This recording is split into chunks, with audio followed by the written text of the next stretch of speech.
dia fakir ataupun masih kecil. Kalau dia masih kecil, wajiblah kita memberikan nafkah kepadanya. Kemudian yang kedua, anak tersebut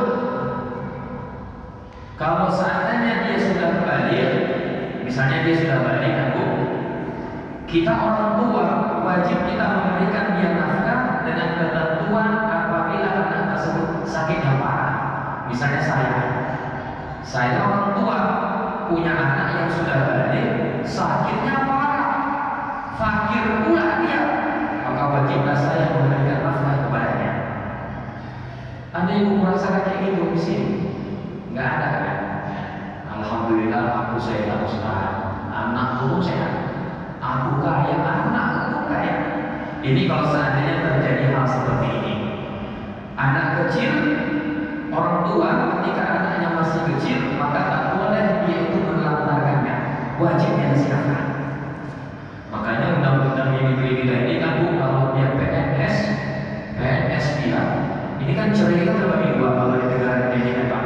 Ada cerai bukan, ada cerai talak, ya kan?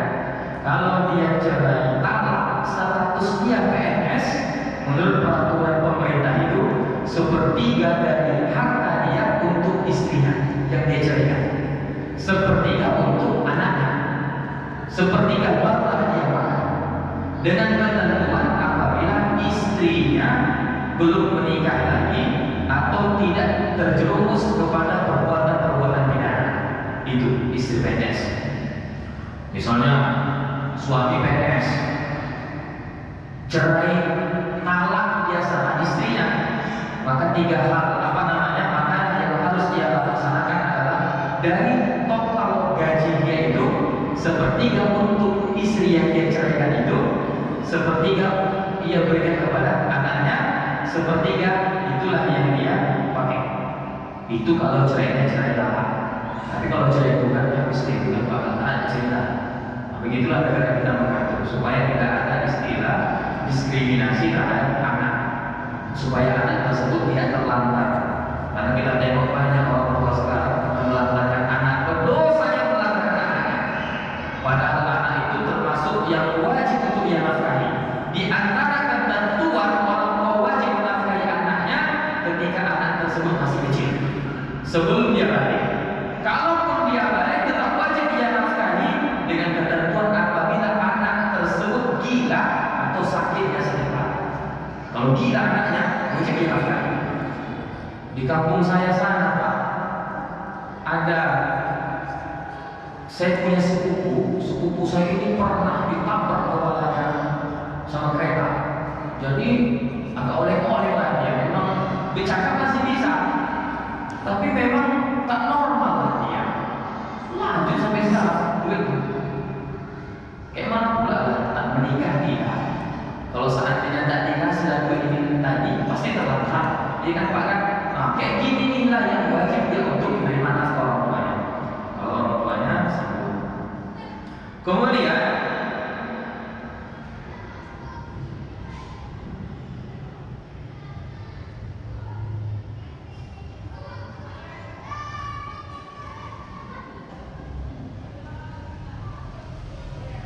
apabila anak tersebut sehat, udah balik, mampu mencari duit, tak wajib menafkahinya bapaknya ataupun atunya. Nah, gitu katanya. Masalahnya sekarang anak yang sudah balik pun masih sekolah, masih apa yang nanggung ya Pak? Karena masih fakir.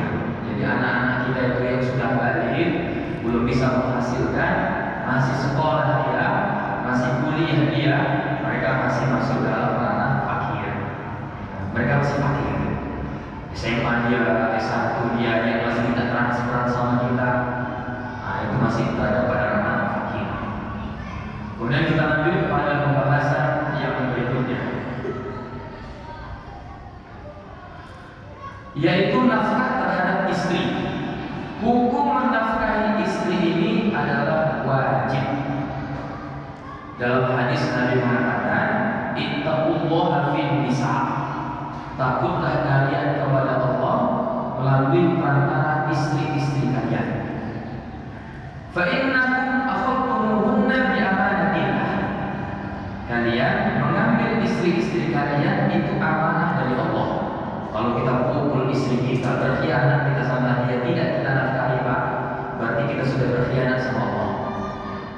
punya duit bawa nafkahi sejawat, lebih semangat bawa beli rokok daripada menafkahi dia. Jadi kita sudah berkhianat kepada Allah. Wastahlaltum furujahunna bi kalimatillah, dan kalian menghalalkan kemaluan mereka dengan kalimat Allah. Ketika sudah dikatakan aku terima, maka halallah apa yang kita lakukan kepadanya. Kemudian apa saja hak-hak yang wajib untuk istri? Oh, ini ibu dengarkan ini. Ibu dengarkan ini. Yang pertama, orang makanan. Yang kedua, idam, lauk pauk. Ini bapak dengar nih pak. Ini hak istri ini. Yang ketiga, al-kiswah, pakaian. Ternyata pakaian harus kita belikan untuk istri kita pak. Tapi nyatanya istri kita yang beli pakaian dia kan kredit dia. Tak ada dari mana dapat duit. Kemudian yang keempat, alat tanzif, alat untuk bersih rumah. Kemudian alat-alat untuk bersih lah. Kemudian yang kelima adalah mata baik, perhiasan rumah. Apa contoh perhiasan rumah bu? Bu, contoh perhiasan rumah bu, kayak bunyi apa? Hah? Bunga ya? Apa itu? Aku tak tahu bu. Kursi, meja. Kemudian yang keenam, air harus standby. Kemudian yang berikutnya adalah sukna wal fadil, tempat tinggal dan pembantu. Ternyata kita menyediakan pembantu itu sebetulnya pak. Itu sebetulnya pak. Jadi ada 7 hak wajib seorang istri. Ada 7 hal yang mesti mereka terima seharusnya pak. Yang pertama makanan, yang kedua lauk, yang ketiga pakaian, sandal yang panas, kemudian alat untuk bersih, kemudian perhiasan rumah, air, kemudian rumah dan pembantu. Kemudian apa lagi yang mesti untuk diberikan kepada seorang suami kepada istrinya? Di antara yang mesti kita perhatikan di sini adalah menyiapkan pakaian ketika musim panas dan musim dingin. Musim panas, musim dingin katanya. Ini kalau di Timur Tengah sana. Kemudian apa lagi? Kemudian kita menyiapkan kepada mereka wafarshu fil julus wa naum, tempat untuk tidur dan tempat untuk duduk. Ini banyak tak tahu bilang apa? Tempat untuk tidurnya dan tempat untuk duduknya. Kemudian apa lagi yang mesti kita sediakan? Wa ma yalzamu min sabun wa naqdil tanzim. Sabun, kosmetik, kemudian lipstik. Ini suami juga menyiapkannya pak. Tak mesti kita bayar. Kemudian berkaitan dengan alat tadhi, alat untuk masak, sudip, periuk, wali, kompor. Kira-kira ini kalau kita terapkan di Indonesia bisa nggak pak? Ternyata sedikit ini kita sebagai suami ya pak. Kemudian apa lagi? Wasufna alaihi bima yaliqu biha wa biman yakhduha, tempat tinggal yang layak. Tempat tinggal yang layak. Kemudian apa lagi yang harus disediakan? Wa kadzalika alaihi laham. Demikian juga menyediakan daging seperti kebiasaan penduduk setempat. Berarti kalau kita ikan, ayam, itu kita yang menyediakannya. Kemudian apa lagi? La yajibu 'ala zawji ujrah tabib aw dawa'ani.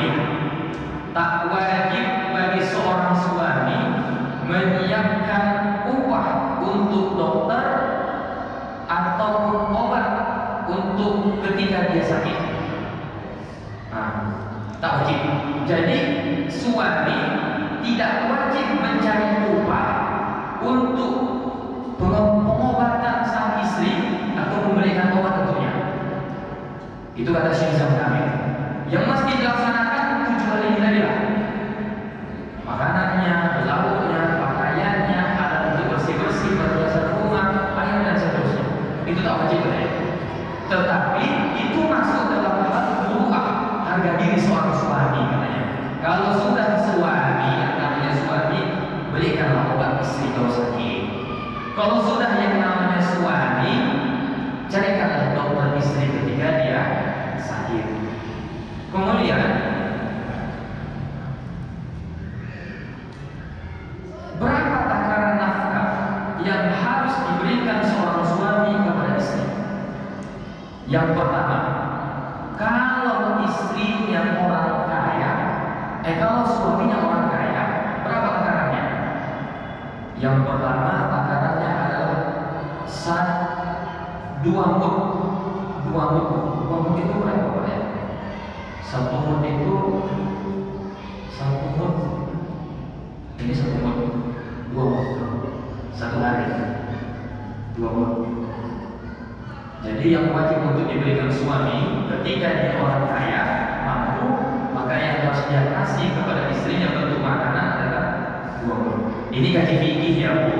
Walaupun di Indonesia saat ini tak terjadi seperti ini.